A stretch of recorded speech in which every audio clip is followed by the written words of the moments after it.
परमेश्वरं जय जय माताय नमः मंत्राय नमः सर्वे श्री नमः सर्वलोकदेवतभ्यः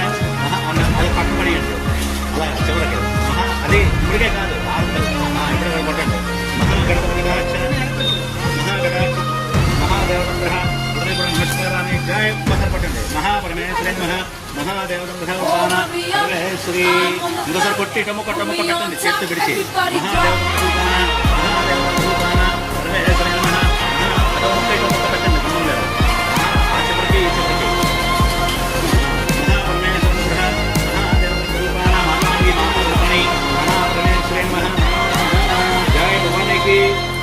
మూడు సార్లు కళ్ళ కప్పుకుని లోపలికి పడండి ఉమ్మాలి